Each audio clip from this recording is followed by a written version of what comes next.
We acknowledge that this event is taking place upon the traditional territories, the territories of the Haudenosaunee of the Six Nations Confederacy, the Anishinaabe peoples of the Mississaugas of the Credit First Nations, and before them the Chinantan Nation, called the Neutral by the French and the Attawandaron by the surrounding nations. These people are the original caretakers, the peoples that lived on and intimately worked with these lands. We acknowledge that we have a responsibility to know and understand their heritage.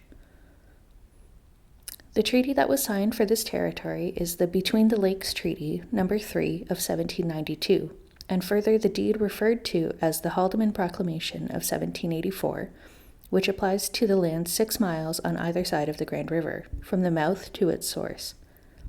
We need to be aware of our role in these documents. We also recognize the enduring presence of Indigenous peoples upon this land. We acknowledge that we have an obligation to learn to live wisely together on this land. Good day. My name is Jackowetz. I'm an artist, writer, and historian. I write a monthly column for Be Seen paper chronicling the history of Brantford and Brant County. In this presentation, we'll look at the growth and changes in the city between 1946 and 1966. Change occurred slowly after World War II. The city had to accommodate the returning soldiers. As the factories converted to peacetime production, an influx of new workers needed to be accommodated, yet little housing was available in the city. Wartime structures designed to be dismantled after the war were pressed into service. Rationing didn't end until the end of 1947. And you can see that Brantford was still a small city during the war, 35,000 people.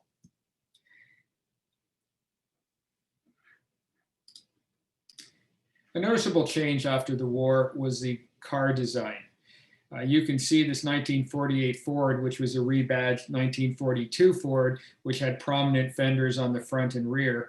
By 1949, the big three manufacturers were able to restyle their whole lineup of cars. And you can see the difference in the 1949 Ford, a very much more modern, sleek looking automobile. The city faced its fair share of challenges after the war.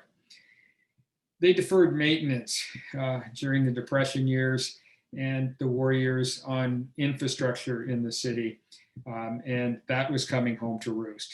There was a severe housing shortage as the servicemen returned home and new workers flooded into the city. The hospital was overcrowded and had inadequate facilities to meet the needs of the population. New schools were required as the new people moved into town and the baby boom started. There was talk about building a performing arts space in the city. The city had no sewage treatment facility, and that was a need. Talk again started about replacing City Hall.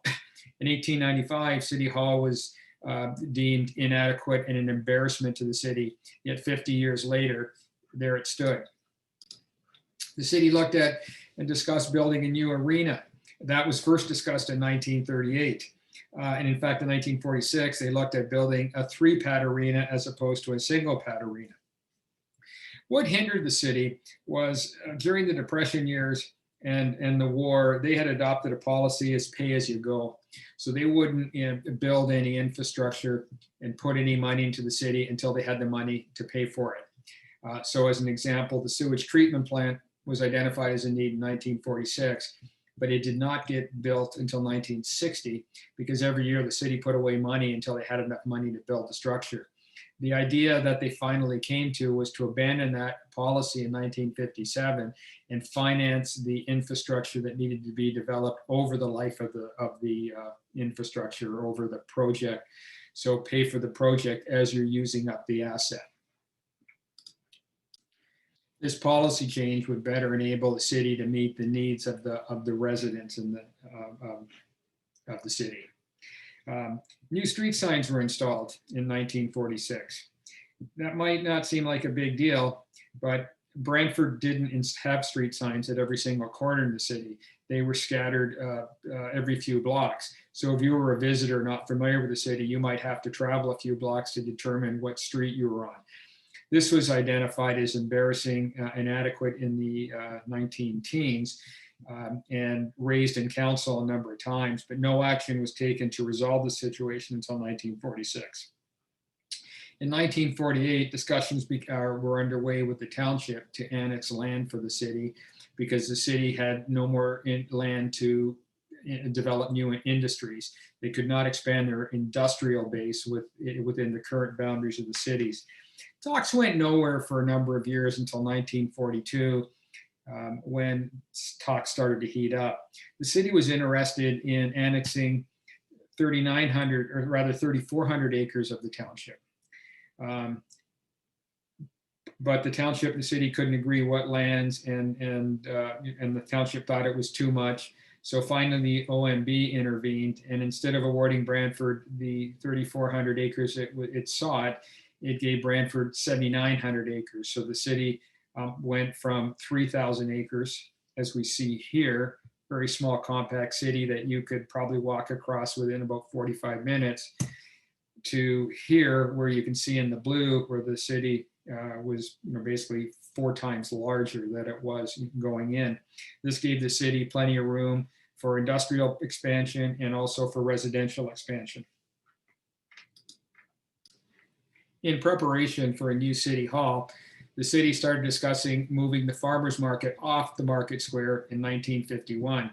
The idea would be to sell Market Square, which was the most valuable piece of property in the city, have it developed, reap the tax revenue from it, and build a new city hall in another location in the downtown area. In fact, in 1957, the city bought the YMCA that was on the corner of Wellington Street and George Street as the site of the new city hall. In 1958, the city received a proposal from a Toronto developer to build a 5-story office tower with commercial stores on the ground floor and a 400-stall underground parking garage. In order to improve and modernize services of the city, in 1954, a new fire hall, D here, and a new police station, F, were built on the Canal Basin, replacing buildings that were almost 60 years old on Queen Street and on Dalhousie Street. The Brantford Southern Access Route was first proposed in 1958 and was approved by City Council in 1966. It was designed to be a limited access highway, as the Conestoga Expressway is in Kitchener. It is still not finished to this day. Improvements to the cities continued. This is the Ava Road Bridge that connected Brant Avenue here with Paris Road. It was a small, narrow bridge, so if you got a truck on it, it would be the only thing on that bridge. In 1957, they proposed a new bridge, a new 4-lane bridge that we have today on a diagonal that connected Brant Ave and Paris Road, and that bridge was completed in 1959. New housing subdivisions were underway with the annexed lands. Mayfair Gardens started to be developed in the late 1950s. The Memorial Drive area started to be developed in the 60s, and Orchard Park, which is just north of Coburn Street in the east end of town, was developed in the 1960s. Sunday openings of entertainment facilities was inexplicably stopped in 1957. Not sure why, so that meant no movie theaters on Sunday afternoon, no baseball on Sunday afternoon. It wasn't until 1961 where Sunday opening were allowed again and resumed. And coincident with that, cocktail bars and licensed lounges were permitted to operate in the city. Prior to that, all you had were the hotels that were open. Speaking of hotels, a large one, the Brant Hotel, burned down in 1962. This was on Dalhousie Street. And a few months later, the Bodega Hotel, which was on Market Street and Darling Street, burned to the ground. It was replaced in 1966 by Canada Permanent Trust, which is now the TD Canada Trust building. Of interest, Meals on Wheels started in Brantford in 1963, the first place in Canada where Meals on Wheels was offered. The water tower in the north end of the city, the Wood Street Water Tower, was built in 1966, and it's an iconic landmark to this day. even though it has been decommissioned and is not in service any longer. In City Hall, demolition began in 1965 when the building was sold. Rather, not sold, but torn down to make way for development of the Market Square, which they expected at any time to occur anytime soon. This is a picture of downtown Brantford in the mid-1950s. The commercial development in the city was largely focused on the downtown. In fact, the downtown represented 25% of the tax base of the entire city. Parking meters were introduced into downtown Brantford in 1946, and the chip wagon made its first appearance in 1948. Initially, it was mobile, but then it became a static fixture based on Market Square. New buildings were built in the new international style. So the Bell Telephone Building was built in 1949 on Market Street, and coincident with the opening of this building was Brantford's migration to direct dial service. So up until this point in time, all calls were placed through an operator. Now you could dial the 5-digit number yourself. You didn't have to dial the 75, and there was only a 752 and 753 extension. The Canadian Order of Foresters building, international style building, opened in 1950, just across the street from the Bell Canada building. So you can see the architecture of the city starting to change. And here's the PUC building that opened in 1957. That was just behind the Bell Canada building. Again, more of a modernist international style of architecture. Traffic congestion in downtown Brantford was atrocious. Parking was hard to get, and the streets were clogged with traffic all the time. And to compound matters, Highway 2 and 53 went right down Coburn Street. So traveling between Hamilton and London took you right through downtown Brantford, and drivers just hated it because it always extended the trip, and it was so busy to get through. So the city looked at ways to ease the traffic problem. One idea that was floated in 1951 was to change Coburn and Dalhousie streets into one-way street to ease the traffic congestion situation. That was implemented in August of 1954 on a trial basis, and it continues to this day. Sorry, this is also a shot of Coburn Street in 53. So you can see the Eaton's building, Eaton's department store, which opened in 1944, and the two-way traffic on the street. In 1963, nice color picture, we have one-way traffic now in the city. And as you'll notice, the signs on the buildings were all perpendicular to the building instead of being flat against the building. So it made for an interesting streetscape, and the variety of signs. Quite an artistic, some of those signs were quite artistic pieces of work. Regarding public health, the Grand River was identified as one of the 6 worst polluted rivers in North America by the 1940s, and hence the need in the city for a sewage treatment plant. And we talked about how long it took to finally build one. Another situation that Brantford faced was overcrowded and inadequate hospital. And the Sisters of St. Joseph's in Hamilton recognized this and wanted to build and decided to build a new hospital in Brantford to help alleviate the overcrowding at the BGH, but also to provide new modern facilities. St. Joseph Hospital here opened in 1955, and it was on Park Road North.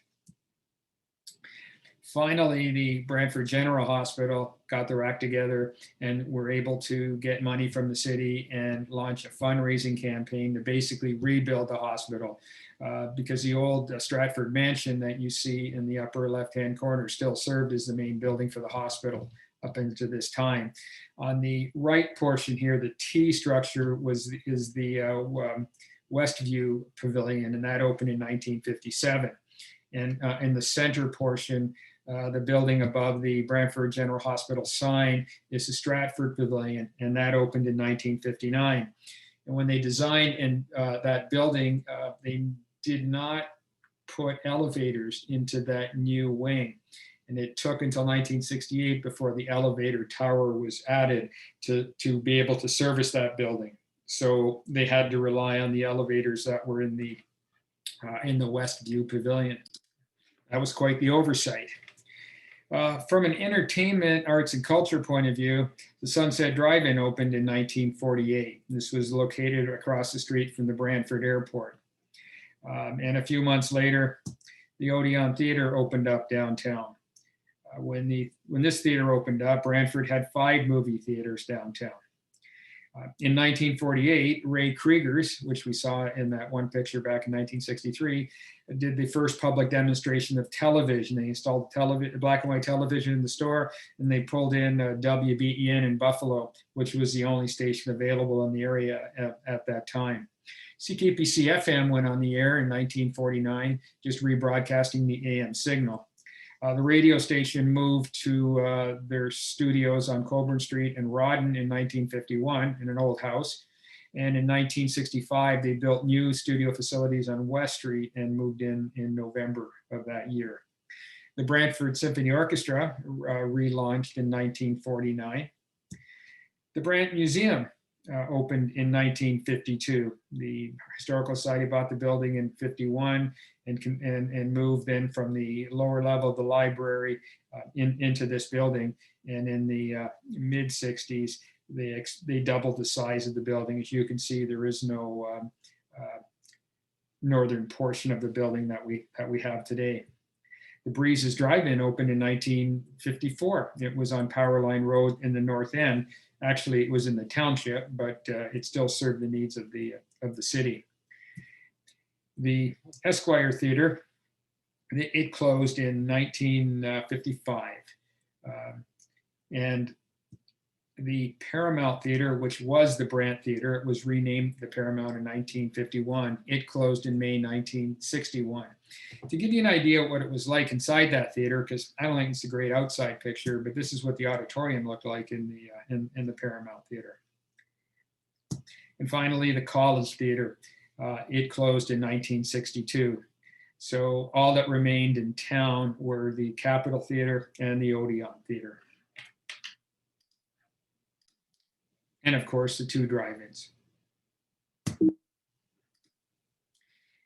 This is a picture of Jimmy Wilkes. Jimmy Wilkes played for the Brantford Red Sox. The Red Sox were a successful team in the Inter-County Baseball League. They won their first championship in 1949.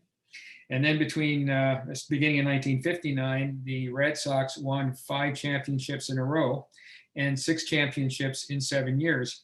And Jimmy played for them in most of those championship years. Their record was superseded by the Red Sox of the late aughts and early 2010s when they won 6 IBL championships in a row. The issue of a new arena would crop up from time to time. The biggest stumbling block of building a new arena in the city, and there were a few private proposals to build an arena in the city, but they didn't go anywhere, is that the taxpayers of the city did not want tax dollars to go to an arena. So throughout the 50s, as they discussed building a new arena, in fact, they discussed building a 5,000 seat arena in the city. Every time it went to the taxpayers to vote on the plebiscite, it got voted down. Finally, in 1960, this is the Massey Harris facility on Market Street South. This facility closed in 1960. When it closed, the city bought the land, and the idea was to build a civic center or build an arena on this land. But since the public wasn't interested in supporting it through tax dollars, the Brantford Labor Council finally organized a fundraising drive and went to the workers and to the factories in town and asked them to donate 1 day's pay a year for 3 years to help fund and build the civic center. And finally, it did get built, led primarily by the Brantford Labor Council. Regarding the arena and the dilemma Brantford faced is in 1960, the Arctic Arena that had been used since 1927 and was in pretty shabby shape was condemned by the fire department. So now Brantford had no indoor arena, no artificial ice indoor arena. They still had the Alfred Street Arena, but that was natural ice. So between the city and some service clubs, enough money was put into the Arctic Arena to get it back up so that it would pass inspection from the fire department, and it remained open until the Civic Center opened in 1967. The Northridge Golf Course opened in 1957, a new 18-hole course. And with the opening of that course, discussions began on the fate of the Airedale course and whether Airedale should be shut down. And that's still being discussed to this day. As the city expanded, suburban development started to take hold. And so many of the businesses that were located in the downtown area started to move out in the suburban area where there was larger parking lots. The parking was free, it could accommodate cars, it was easy to get to, and the population was mobile. So what we see happening is new subdivision, or rather new plazas being developed and new businesses moving from the downtown core. What we saw and was notable is a migration of the bowling alleys into more suburban development. So we had Echo Lanes and Star Lanes. They opened in 1953, and those two businesses are still in operation. Mohawk Bowl, which is no longer open, opened in 1960, and North Star Lanes on Charing Cross opened in 1959. With the proliferation of the automobile and a more mobile society, a way had to be found to bypass Brantford. The township of Brantford identified the need for Brantford Bypass and undertook discussions with the CNR in 1950 or 1947 to acquire the right-of-way the CNR had that was across the northern part of the city to turn it into a highway. They wanted to see it as a 4-lane road that went around the city, that avoided pulling traffic through downtown Brantford and would alleviate congestion in the city and facilitate travel around the city if your destination wasn't the city. The city inherited the right-of-way when it annexed the land in 1955. The Ministry of Transportation agreed to build a 4-lane limited access expressway in 1959, and work began in 1963 on the 403. It opened on Halloween Day in 1966. And if you notice, when it was first built, it was built in the north end of the city, which was largely undeveloped. In fact, most of that land was just annexed to the city in 1955.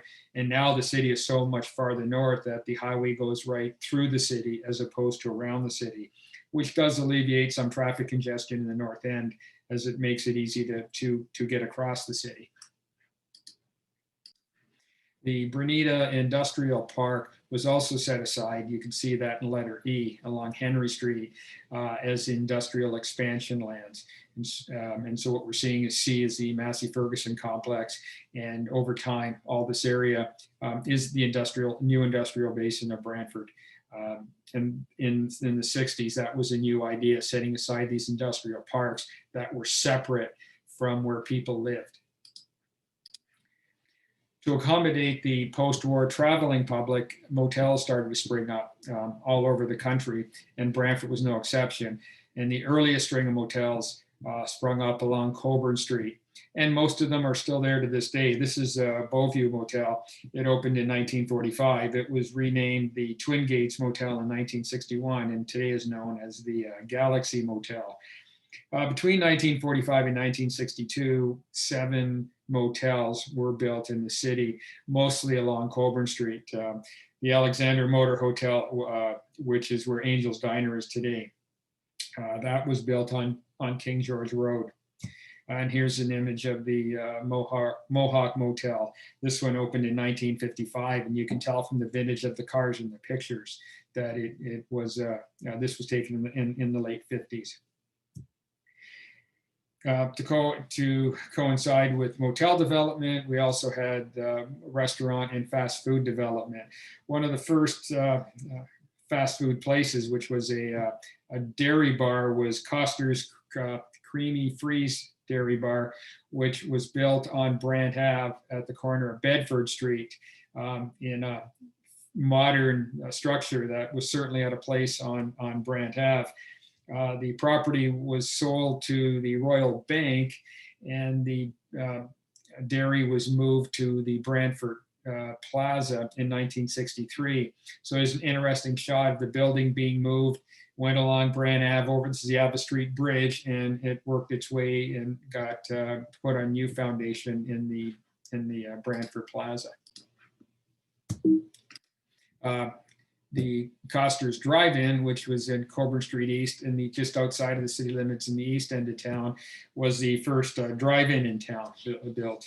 And that was followed shortly by the Dairy Queen on Coburn Street in 1954, and then another Dairy Queen on King George Road in 1955. The Shanghai restaurant opened in Coburn Street West, just near Oak Street in 1956, and it moved to its new facility next to the Bell City Motel in 1963, where it currently is today. The Shaken Burger opened in the Mohawk Plaza in 1959. The Quickie Drive-In opened in 1959. That was across from Pauline Johnson. The Quickie Drive-In became the Robertson Drive-In in 1961 and Robbie's in 1964. The Oriental Restaurant opened on Market Street next to the Bell Building in 1960. And the first A&W opened on Charing Cross in 1961. And this is the Robbie's that opened across, was opened across from Pauline Johnson. They opened a second site in the Loblaws Plaza on King George Road in 1965.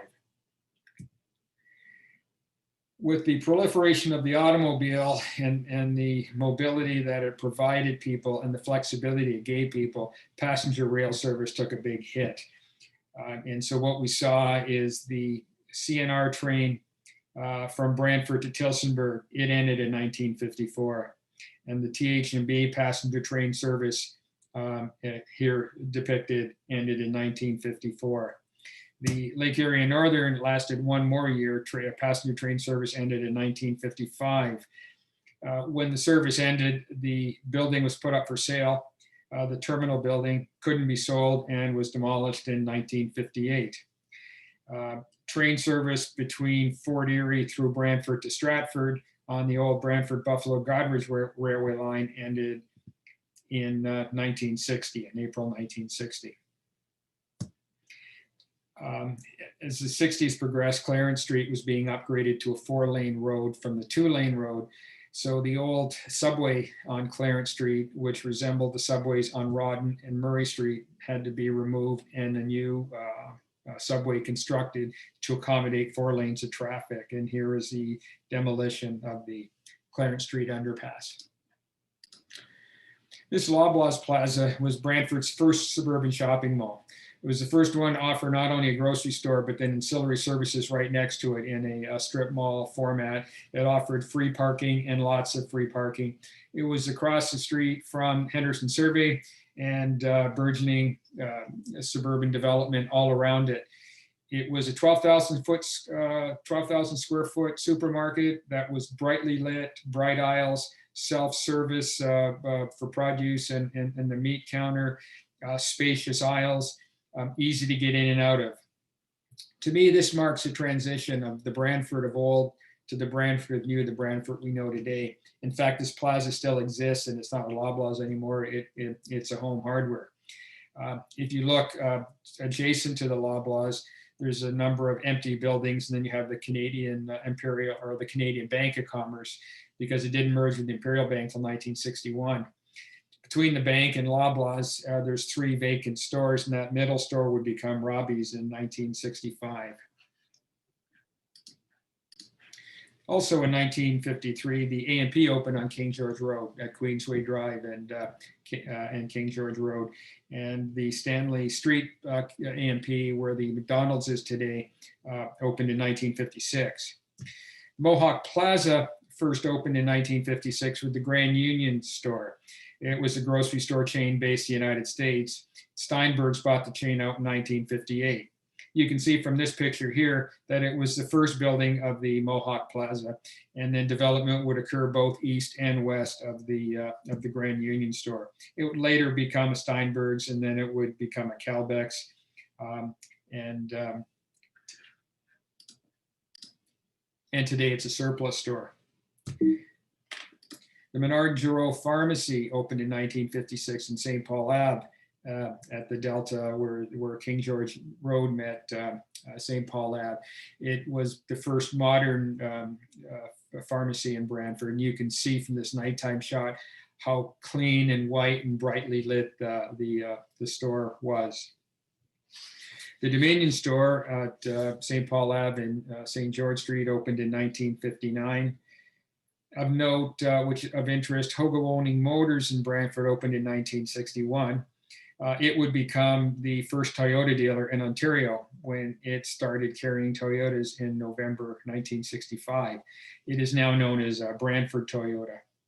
The Farmers Dell Plaza opened in 1962, and the Brantford Plaza opened in late 1962. And it featured a Woco. Woco, this is the Hamilton Woco store because Brantford did not have parking in front of the store.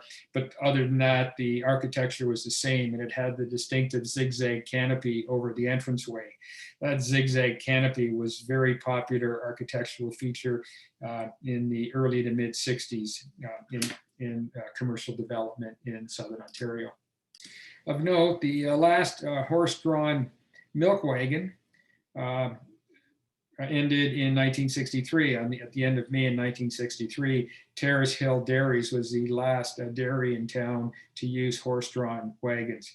And in 1964, the end of the Jolly Baron opened across from the Mohawk Plaza. That became Brantford's premier destination for functions and for accommodation, replacing the aging Hotel Kirby. In 1964, the Clark department store opened. This is on Coburn Street at Iroquois Drive. Behind it is the Gates Rubber Factory that opened in 1953.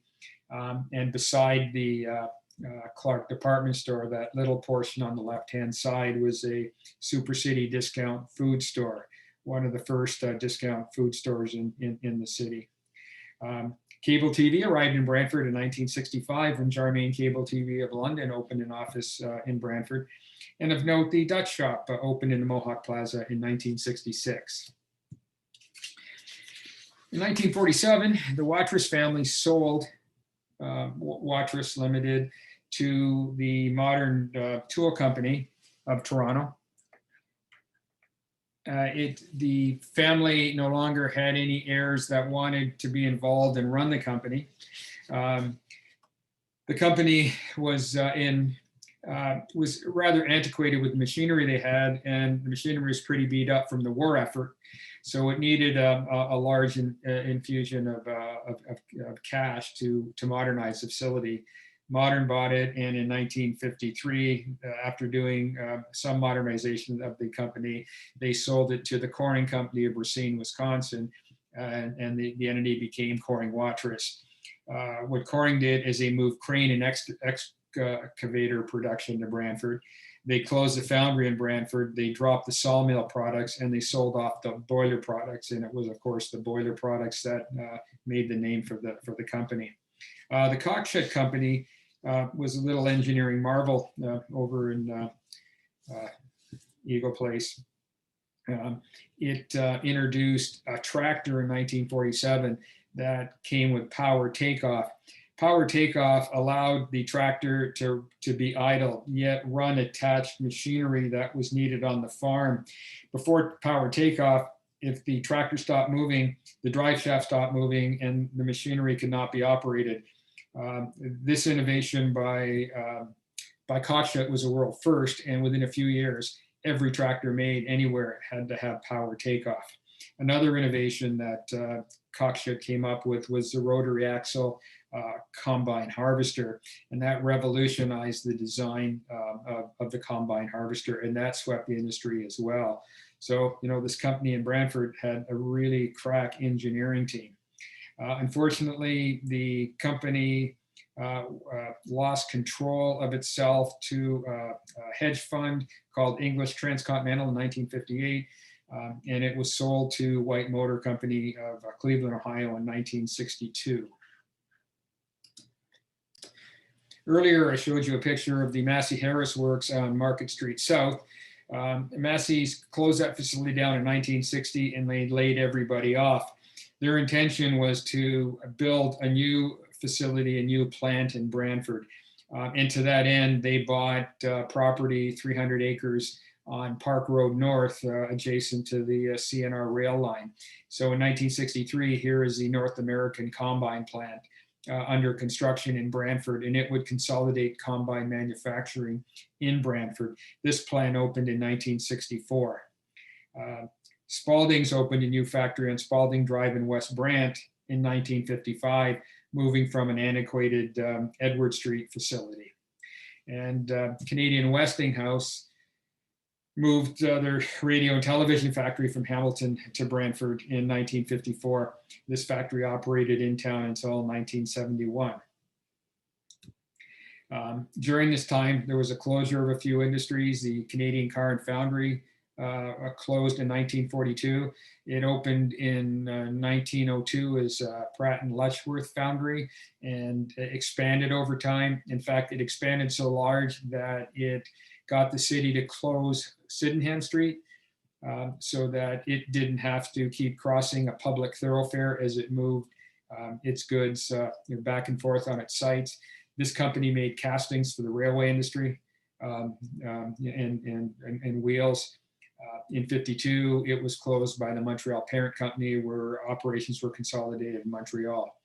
The Brantford Washing Machine Company closed in 1959. Universal Cooler, which was on Coburn Street at Sherwood Drive, closed in 59, but Copeland Copeland Refrigeration moved in and continued to make compressors to this day.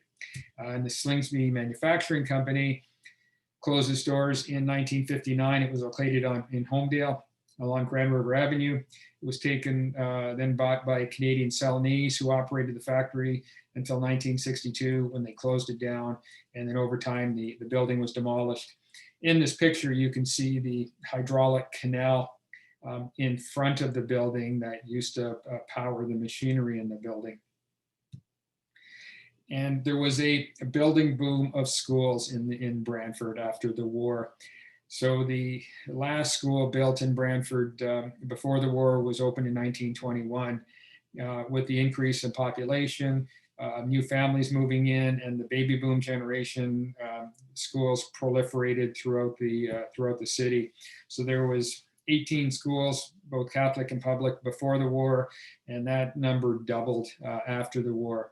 Here's Thomas B. Costain School. It was the new design that F.C. Bodley, who worked for the school board, came up with. It was much more modern design. It wasn't a multi-story building. Land was cheap and plentiful, so it was spread out. It was light and airy design. You can see from the glass blocks that the rooms were well lit and had it was very inviting to come in, but it did sprawl out over a large acreage. And another school that opened up was St. Pius School on Wood Street in Brantford. This was in 1954 when it first opened as a 4-room schoolhouse with plans to expand, and it did expand in 1956, nearly doubling the size. So by 1966, the city went from 18 schools to almost 40 schools. And the biggest increase we saw is the Catholic school board really significantly increased the number of schools, because prior to this, they had 3. They had St. Basil's, St. Anne's, and St. Mary's, and they went on to build almost 10 more schools. In closing, I found this promotional picture that I thought was interesting. It's Coburn Street West, where Mount Pleasant Road runs into Coburn Street West.